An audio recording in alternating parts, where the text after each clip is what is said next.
Como ya le había adelantado, tenemos aquí en el estudio al diputado Jesús Ortega Martínez del PRD. Jesús, ¿Cómo estás? diputado, bienvenido, feliz año.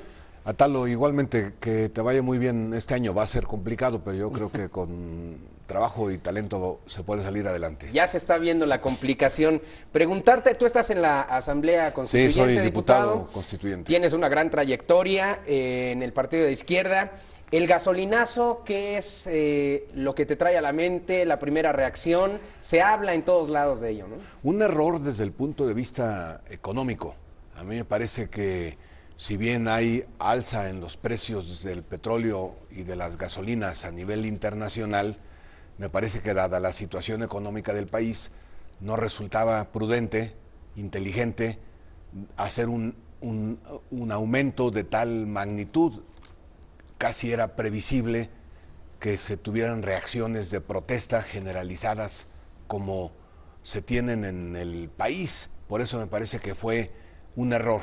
Debieron de, en todo caso, de ir pausando y explicando claramente de qué se trataba. En segundo lugar, me parece que es un aumento, un impuesto que afecta a las personas de menores ingresos. Es un impuesto regresivo, porque parte importante del precio que va a tener la gasolina va a ir a las arcas de Hacienda y a las arcas de la paraestatal.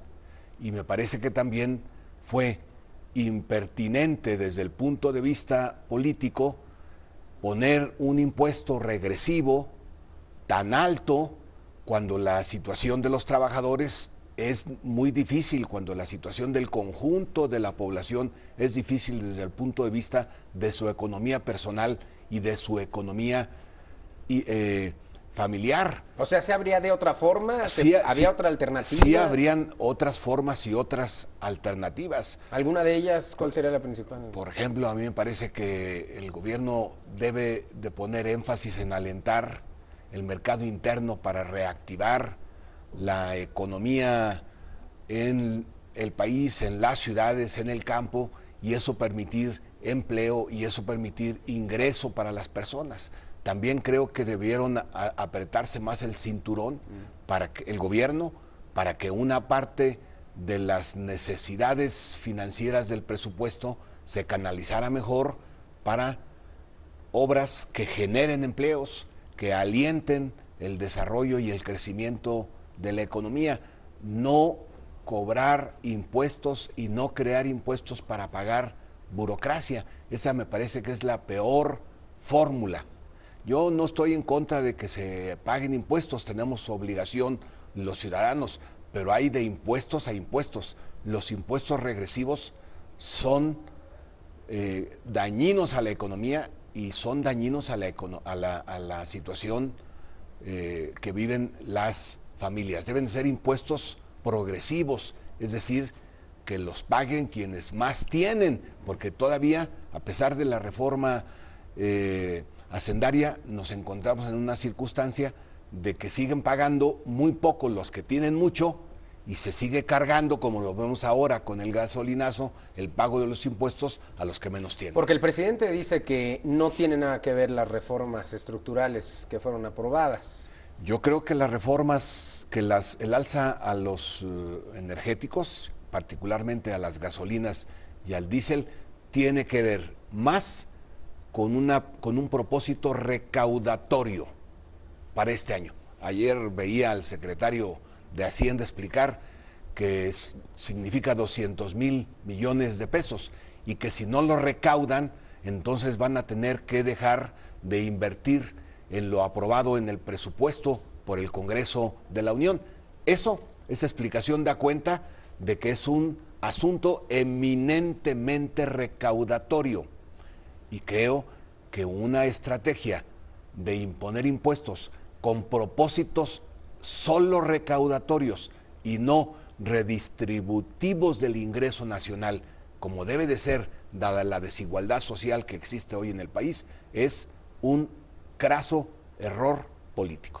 También los legisladores tendrán cierta responsabilidad cuando aprobaron el presupuesto cuando aprobaron la liberalización de las gasolinas, Sí, porque ahorita hay diputados que se empiezan a lavar las manos y ahora sí acusar al gobierno. Correcto, ¿no? Sobre todo los que aprobaron ese impuesto, ese IEPS, a las gasolinas, que es un impuesto al consumo de las gasolinas con un aumento significativo. Haga de cuenta que hubieran puesto un aumento a las medicinas, un impuesto a las medicinas con un aumento desproporcionado a las medicinas. Bueno, esto es igual, se lo pusieron a las gasolinas, que tiene un impacto entre toda la población. Es cierto, lo aprobaron el Congreso, pero entonces no hay que generalizar en el Congreso, hay que ver quiénes del Congreso lo aprobaron.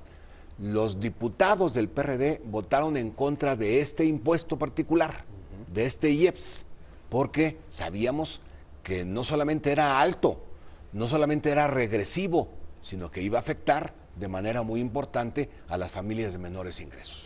¿Hay forma de poder regresar todo a la normalidad? Es complicado, ya una vez aplicado el aumento ya no hay marcha atrás. Es complicado, pero hay dos maneras. El día de hoy, un grupo de diputados, diputadas del PRD va a presentar en la Comisión Permanente una iniciativa para modificar la ley de ingresos, modificarla y tomar en cuenta lo que dice el gobierno, pero también tomar en cuenta lo que dice la población y hacer una modificación que evite este impacto brutal contra la economía de las personas, pero también que no deje sin recursos a las finanzas públicas. Hay que encontrar una manera, de eso se trata la iniciativa que van a presentar el día de hoy los legisladores. Y otra es que mientras el presidente de la República, mientras se aprueba o se discute esta iniciativa, que el presidente tomara una iniciativa de decretar, si no la desaparición total del IEPS, una rebaja sustantiva del mismo. O sea, de que se puede, se puede. Comentábamos hace un momento, Jesús Ortega, estás como diputado ahí en la Asamblea Constituyente, que está justamente formando una nueva constitución para la capital de la República Mexicana. ¿Cómo va? La eutanasia incluso ya se acaba de aprobar en la Ciudad de México, lo que ahora es la Ciudad de México. ¿Fue un logro? ¿Qué tan complicado fue llegar a este acuerdo?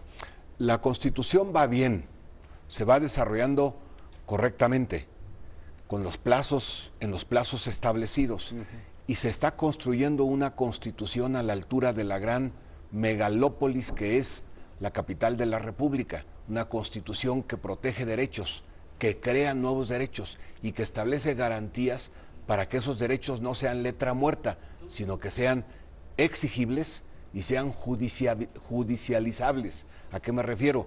A que si alguna autoridad no cumple con su obligación de garantizar el ejercicio de un derecho humano fundamental para cualquier persona, de un derecho humano, esta persona que está siendo violentada en sus derechos puede recurrir a la autoridad judicial para obligar al funcionario a que se cumpla su derecho establecido en la Constitución. Es decir, va avanzando para que sea esta una Constitución cumplible, exigible y con posibilidad de recurrir a la autoridad para que la Constitución no deje de cumplirse. Cosa que no se está haciendo ahorita. Cosa que no se está haciendo ahorita en ninguna parte y tampoco en la Constitución General de la República. ¿Cuántos artículos de la Constitución General de la República están ahí, pero no se cumplen?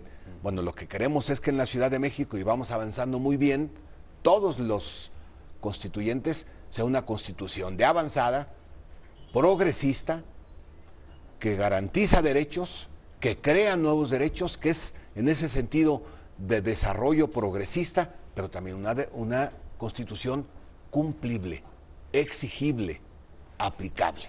Y en ese sentido, el tema de una vida digna ha sido un tema central. ¿Para qué queremos una Constitución en la Ciudad de México? Pues para que se garantice en lo posible, haciendo el máximo de esfuerzo y gastando el máximo de los recursos posibles, que se garantice una vida digna para todas y para todas las personas. Pero una vida digna tiene implícito la posibilidad, digo, de una muerte digna. Todos vamos a morir, pero morir con dignidad es parte de la dignidad de la vida o de la vida con dignidad. Esto no crea que es nuevo ni es hoy un recurso sorpresa, tiene años, Sí. siglos discutiéndose en el mundo desde el siglo XV.